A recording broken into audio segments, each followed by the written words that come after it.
जिन्होंने देश की रक्षा के लिए अपने प्राणों की आहुति दे दी, लेकिन देश की सुरक्षा में सेंध नहीं लगने दी। ऐसे शहीदों को सरकार और हर एक देशवासी अपने अपने तरीके से सलाम करता है, लेकिन एक शख्स ऐसा भी है जो खुद अपने दम पर इन शहीदों को नमन करने के लिए शहीदी स्मारक बनाता आ रहा है। ये रिपोर्ट देखिए।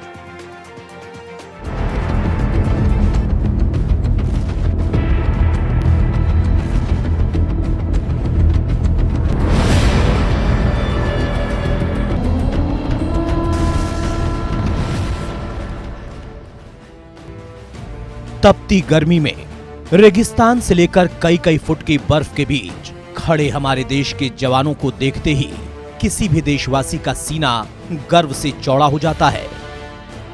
जब हमारे देश का कोई भी जवान शहीद होता है तो हमारे देश के हर नागरिक की आंखें नम हो जाती हैं। शहीदों की याद में सरकारें इन शहीद जवानों के नाम पर स्मारक बनाती हैं, लेकिन एक शख्स ऐसा भी है जो खुद अपने दम पर इन शहीदों को नमन करने के लिए शहीदी स्मारक बनाता आ रहा है। जी हां, हम बात कर रहे हैं एक ईंट शहीद के नाम से मुहिम शुरू करने वाले संजीव राणा की, जिन्होंने अपनी इस मुहिम से लाखों दिलों में देशभक्ति की लौ जगा रखी है। संजीव राणा हरियाणा, हिमाचल प्रदेश में कई शहीदी स्मारकों को बनाने के बाद अब जम्मू कश्मीर में शहीदी स्मारक बनाने जा रहे हैं। इसके लिए उन्होंने प्रयास भी शुरू कर दिए हैं। तो इसी चीज को लेकर हमने 2016 में एक छत्तीसगढ़ के सुकमा में हमला हुआ था, जिसमें सीआरपीएफ के जवान शहीद हुए थे, और उसी दौरान एक न्यूज़पेपर में खबर लगती है कि शहीद का जो सपना था वो पूरा नहीं हो सकेगा, क्योंकि जो सैनिक शहीद हुआ था उसका एक सपना था कि रिटायरमेंट के बाद वह अपने गांव में एक अखाड़ा बनाएगा, क्योंकि करनाल का कल्चर चलता है कि अखाड़े से ज़्यादा बच्चे वहाँ से, आर्मी में काफ़ी निकलते हैं बच्चे वहाँ से। तो जब हमने वो मीडिया में वो न्यूज़ पढ़ी तो हम तुरंत उसके गाँव में गए और गाँव में हमने लोगों से बातचीत की। शुरुआत में लोगों का बिल्कुल भी रिस्पॉन्स नहीं था। वो इसलिए नहीं था भी ये कौन व्यक्ति है बाहर से आ गया और ये कहता है कि भी घर घर से ईंट लेंगे और ऐसे अखाड़ा बनाएंगे, तो ऐसा संभव नहीं है। ये काम सरकार का है, सरकार करेगी। हमने शुरुआत में हमें काफ़ी दिक्कत आई इस कार्य को करने के लिए, लेकिन एक हमें वहाँ पर एक व्यक्ति मिला। वो व्यक्ति हमारे पास में आया, जून का महीना था, काफ़ी गर्मी थी, तपती हुई गर्मी। तो हमारे पास आया, मुझे बोला कि साहब जी मैं ऐसे अखाड़े के लिए कुछ करना चाहता हूँ। तो मैंने बोला कि भाई ठीक है, आप भी हमें एक ईंट दे दीजिए। वो कहता साहब मैं कुछ ज़्यादा करना चाहता हूँ। मैं बताएं। तो कहता जी मैं अपनी तरफ से 3000 ईंटें देना चाहता हूँ इस चीज़ के लिए। ऐसा उसने हमें बोला। तो हमने कहा हम इतनी ईंटें नहीं लेंगे किसी से भी, हम हर घर से कुछ ना कुछ लेके आना चाहते हैं। उसने बोला देखो साहब मेरे गाँव के लोगों ने आपको रिस्पॉन्स नहीं दिया इस कार्य के लिए, लेकिन मैं देना चाहता हूँ आपको। संजीव राणा ने इस मुहिम की शुरुआत हरियाणा से की। पहले कुरुक्षेत्र, करनाल, लाडवा क्षेत्र में शहीदी स्मारक अखाड़ा बनाया गया। हरियाणा के करनाल और कुरुक्षेत्र जिले में लोगों के अथाह सहयोग से करनाल में शहीद राम मेहर के नाम पर अखाड़ा बनाया जा चुका है। युवा इस अखाड़े में रोजाना जोर आजमाइश कर रहे हैं। बता दें कि राम मेहर छत्तीसगढ़ के सुकमा में नक्सली हमले में शहीद हुए थे। क्षेत्र के आसपास हमने देखा कि कुछ लोग थे जो हाईवे के ऊपर में जाम लगा के बैठे थे।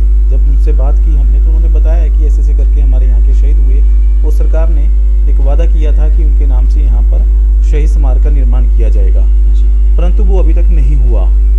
तो हमें भी लगा कि भी सरकार अगर कोई शहीद हुआ है तो हमारे लिए हुआ, तो सरकार इतना डिले क्यों कर रही है। हमने भी उन लोगों के साथ मिलकर 2-4 सरकार के खिलाफ नारे लगाए और हम आगे तुरंत जाने लगे। तो जाते जाते मन में एक बात आई कि भाई जब हम गर्व से कहते हैं कि वो हमारे लिए शहीद हुआ, तो हम क्यों नहीं उनके लिए कुछ बना सकते। तो ऐसे मन में कल्पना आई, ये 400-500 लोग थे, अगर 1000 रुपये भी इकट्ठा करते तो शायद वो शहीद के नाम का जो स्थान काफ़ी समय से नहीं बना है तो अब बन जाएगा वो।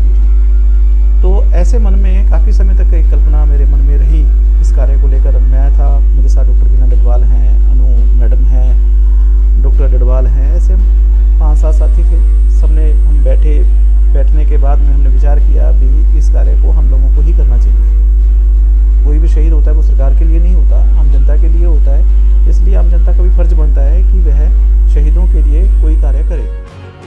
संजीव राणा ने बताया कि इस मुहिम को खड़ा करने और शुरुआत करने में काफी परेशानी भी आई। कुछ राजनीतिक लोगों ने उनकी रफ्तार को रोकने की कोशिश भी की, लेकिन लोगों के सहयोग से इनकी ये मुहिम रंग लाने लगी। शहीद हुए थे पवन कुमार, वो शहीद हुए थे 2008 में। तो जब वो शहीद हुए जम्मू कश्मीर में, तो उनके फादर को लगा, वो भी फौजी बैकग्राउंड से थे फादर साहब भी उनके, और उन्होंने क्या किया कि स्कूल के प्रिंसिपल से बात की कि साहब ऐसे ऐसे करके मेरा बेटा जो है वो शहीद हुआ है और मैं इसके नाम से कुछ स्कूल में बनाना चाहता हूँ। तो क्योंकि उसी स्कूल में पढ़ा था, तो स्कूल के प्रिंसिपल ने भी अपनी सहमति दे दी कि ठीक है आप इस कार्य को करो।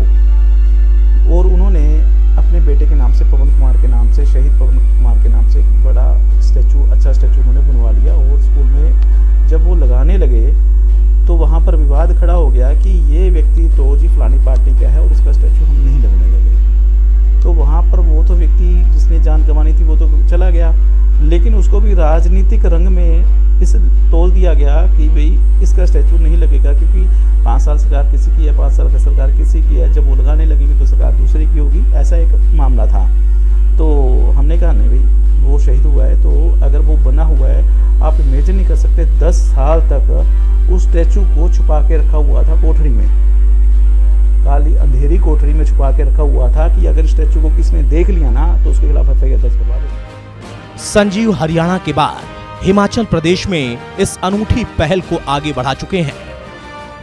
अब संजीव राणा जम्मू कश्मीर में पहल शुरू करने जा रहे हैं।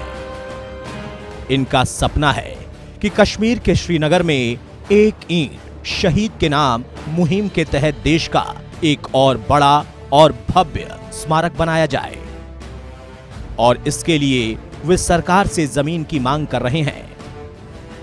संजीव राणा की ये मुहिम लोगों को प्रेरित करने वाली है। हर कोई उनके प्रयासों की सराहना कर रहा है। संजीव राणा अपनी इस मुहिम के तहत शहीदों को सच्ची श्रद्धांजलि दे रहे हैं। पंचकुला से अमित शर्मा, इंडिया न्यूज, हरियाणा।